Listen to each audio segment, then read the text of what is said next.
On a beau être dans un établissement catholique, ce qui se passe pendant ces soirées-là, c'est une débauche complète.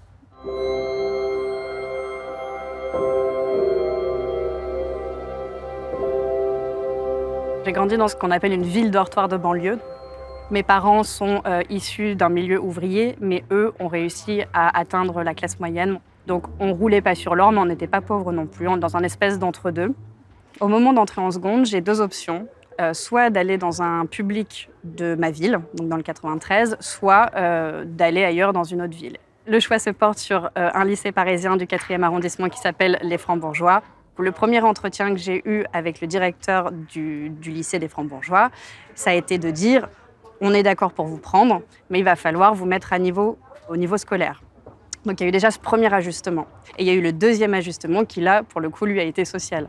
Le jour où je suis arrivée dans cette grande cour, je me souviens d'une grande cour du lycée, je me sens toute petite. Ils ne sont pas habillés comme moi. J'étais ringarde, quoi, on peut le dire. À la fois, j'ai peur, à la fois, je me sens vraiment insignifiante et à la fois, je me sens fascinée et j'ai vraiment très, très envie de faire partie de ce monde-là, quoi. Il ne faut jamais dire enchanté quand tu rencontres quelqu'un, parce que ça, on sait tout de suite que tu viens pas de ce monde-là. On ne souhaite pas bon appétit, on ne dit pas à vos souhaits quand on éternue. Enfin voilà, il y a plein de petits codes linguistiques que je découvre qui, moi, à la fois, encore une fois, me fascinent et en même temps, je trouve ça absurde, quoi. Il y a une rupture dans ma famille à ce moment-là. Moi, ma vie, c'est mes amis. Et je pense que je mets totalement de côté ma vie familiale. Ma mère le vit pas très bien. On se déchire et on se comprend pas, en fait. Je pense qu'elle comprend pas ce que je deviens. Et je comprends pas qu'elle reste enfermée dans sa petite vie. J'aurai jamais la même vie que toi, en fait. Je veux pas de cette vie-là, quoi. Je découvre en arrivant au lycée, donc en seconde, le monde fabuleux des boîtes de nuit. Et le grand jeu, c'est d'avoir donc cette table qui coûte très cher, à peu près 150 €. Moi, j'ai pas du tout les moyens de me payer des soirées comme ça. Ma mère me donne un petit peu chaque semaine. Elle me donne à peu près 20 € par semaine. Mais ça suffit pas à 20 €. Et donc, un soir, je veux aller en boîte parce qu'on a décidé d'organiser mon anniversaire en boîte. Je sais que ça va me coûter très cher. Donc, ce soir-là, je décide de prendre de l'argent à ma mère dans son portefeuille. Et là, dans ce portefeuille-là, ce soir-là, il y avait 50 €. Et j'ai pris les 50 €. J'ai pris le billet. J'ai un petit remords quand même parce que je me rends compte que par rapport à ce que me donnait ma mère d'habitude, c'est quand même cette fois-ci 50 €, c'est beaucoup. Pour elle, c'est beaucoup, je le sais. Et en même temps, ça me semble, c'est obligé, j'ai pas vraiment le choix. Et puis c'est comme ça en fait, c'est ce que ça demande, c'est ce qu'il faut. Je prends le métro, donc ma longue transhumance jusqu'à Paris, mes 45 minutes où j'ai le temps de bien réfléchir à tout ça. Mais on va pas se mentir, très vite, la soirée reprend le dessus et ma culpabilité s'en va avec les verres d'alcool, bien sûr.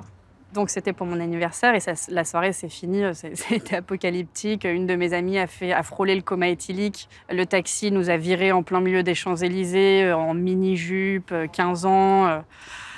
Ivre-caisse. Je me souviens de moi courant sur les Champs-Élysées, arrêtant des personnes en leur demandant « s'il vous plaît, donnez-moi votre portable pour qu'on appelle les pompiers ». Les pompiers sont finalement arrivés. J'ai fini ma soirée aux urgences, à attendre que les parents de mon ami arrivent et récupèrent le boulot. Une très bonne soirée, très bien investie donc, hein, c'est 50 €. Ouais. À la fin de mon année de seconde, je l'ai très très mal vécu et j'ai fait une grosse crise. Je supportais plus cette personne que j'étais devenue en seconde, très superficielle, très matérialiste. J'exagère peut-être, mais il y a une forme de perte d'identité aussi quelque part. On se demande un petit peu qui on est. Il y a une part de détestation un peu de là où on vient. Il y a une part de l'impression de jamais pouvoir aller ailleurs. J'ai effacé tout ce que j'étais en fait. Je regrette ce vol. Je le regrette parce que j'ai vraiment l'impression d'avoir été une gamine horrible, quoi, d'avoir tout fait à mes parents. Je leur ai vraiment tout fait. Et en même temps, je le regrette pas parce que j'ai l'impression d'avoir fait ce qu'il fallait pour pouvoir m'intégrer dans ce monde-là.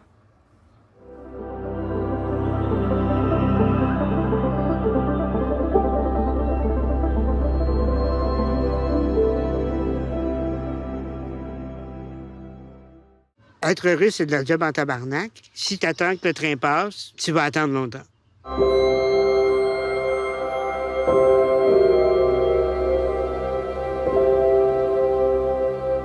J'ai commencé à me sentir peut-être un peu différent quand il est devenu le rapport avec les filles, par exemple. Où là, t'étais pas le premier choisi. J'ai développé un problème de consommation. Mon quotidien, c'est que je me levais le matin, j'étais automatiquement malade. Là, j'allais travailler parce que j'ai toujours été, pour la plupart du temps, fonctionnel. 4-5 heures, je terminais, j'arrivais à la maison. Puis là, tu consommes jusqu'à temps que tu te couches à 2-3 heures du matin, puis tu te relèves à 6 heures. Tu vomis, puis tu continues. J'ai fait des thérapies, mais je le faisais probablement pas pour les bonnes raisons.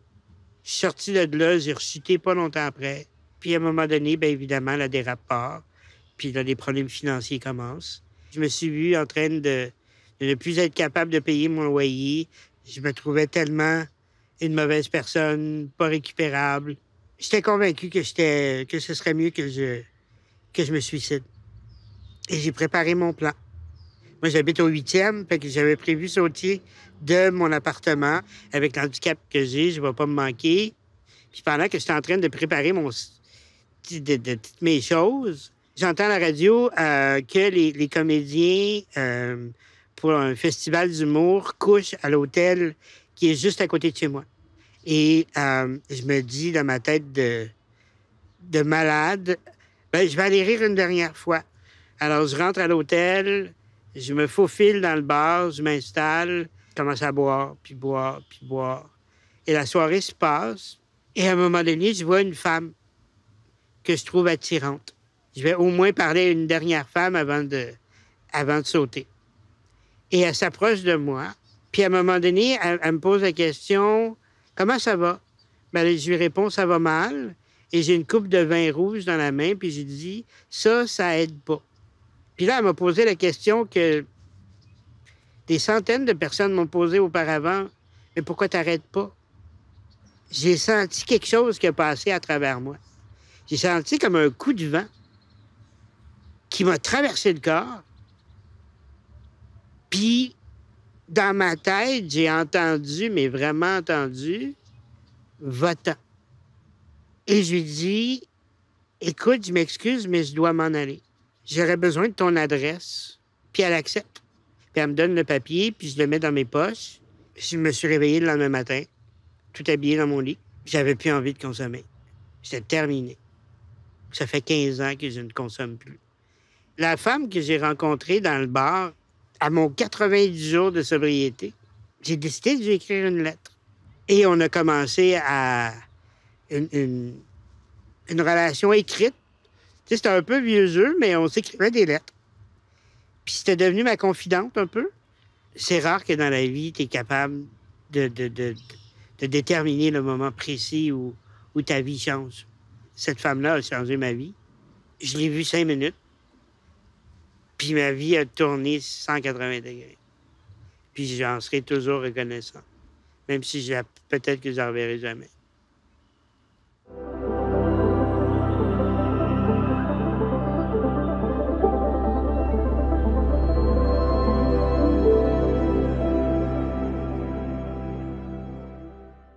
J'avais toujours l'impression que si je voulais quelque chose, il fallait que je l'aille. C'était normal que je l'aille. C'est une vie d'excès. Beaucoup d'excès.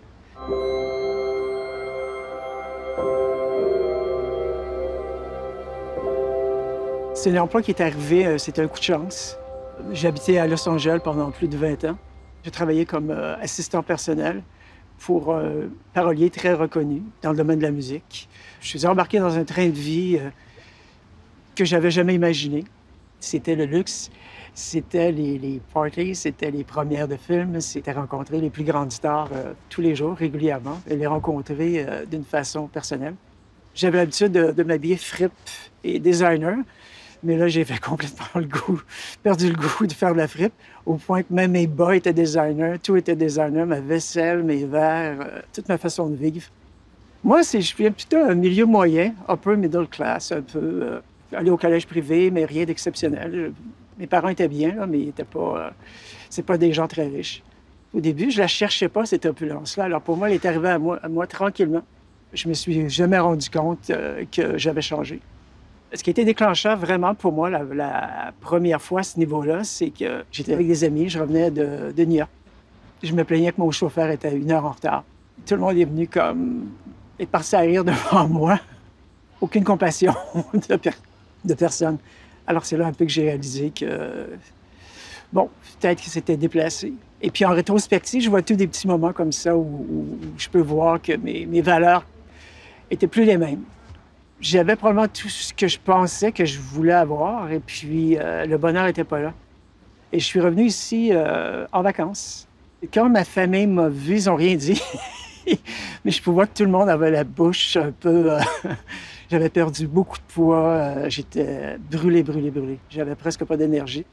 Et puis c'est là que, bon, on m'a comme fait sentir que j'aurais peut-être resté plus longtemps. Puis je suis jamais retourné. Je me suis loué un loft, mais tout petit, c'est pas rien de luxueux. Les premiers 6 mois, j'ai vécu avec seulement un matelas simple au plancher. Tous mes biens étaient en storage. J'avais pas le goût de rien voir, j'avais pas le goût de rien posséder. Ça m'a vraiment aidé à me reprogrammer sur beaucoup de choses. Ma première vie était une vie avec beaucoup de privilèges, mais beaucoup de demandes. Beaucoup de gens qui s'accrochaient à moi seulement pour se faire ouvrir des portes. Puis ces gens-là, quand j'ai arrêté mon premier emploi, ils ont complètement disparu. Mon rapport au luxe, il est toujours là, mais pas de la même façon. J'ai une addiction aux vêtements, aux souliers, ça n'a pas changé.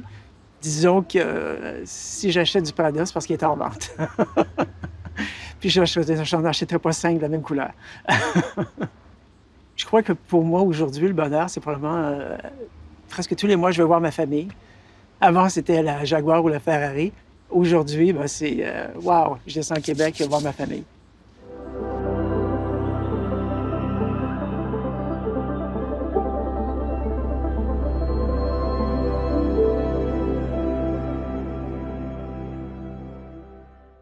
J'ai eu froid, j'ai eu faim, j'ai dormi sur les pas de porte. J'étais plus en sécurité là que dans la maison familiale.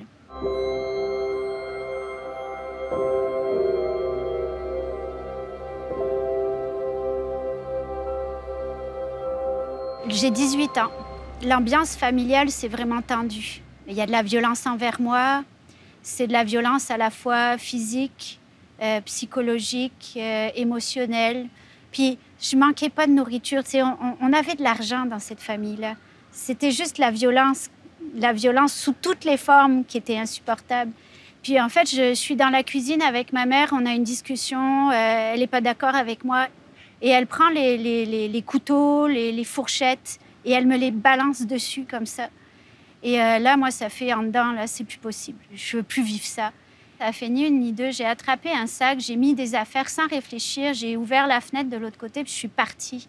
J'ai rejoint une route, puis j'ai tendu le pouce. Et je suis montée dans une voiture qui m'a amenée à Toulouse. Il était minuit, il faisait nuit.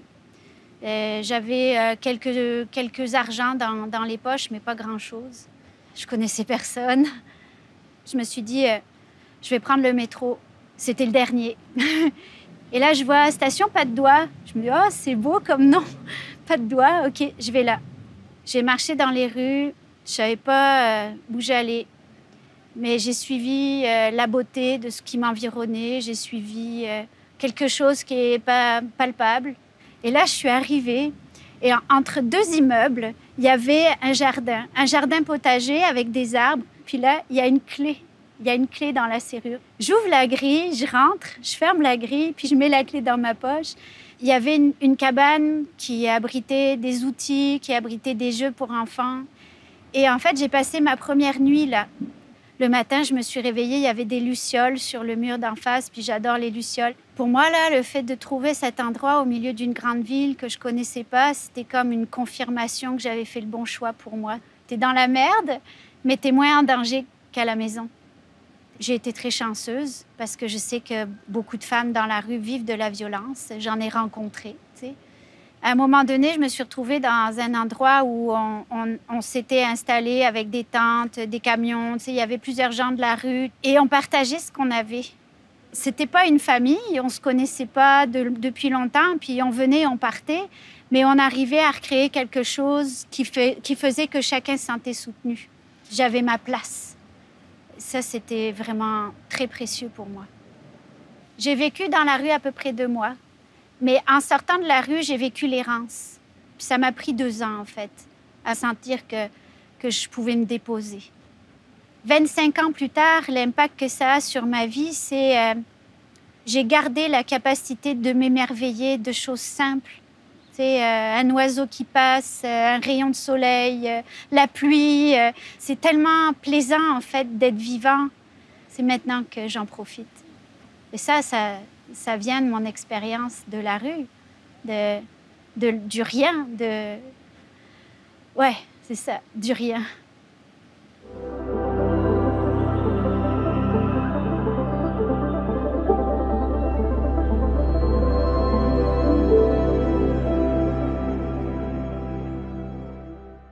Quand t'entends, moi, ma mère est nutritionniste, psychologue, c'est toujours impressionnant. Toi, Marois, ta mère a fait quoi? Ben, elle a fait de son mieux. Fait que c'est ça la vérité.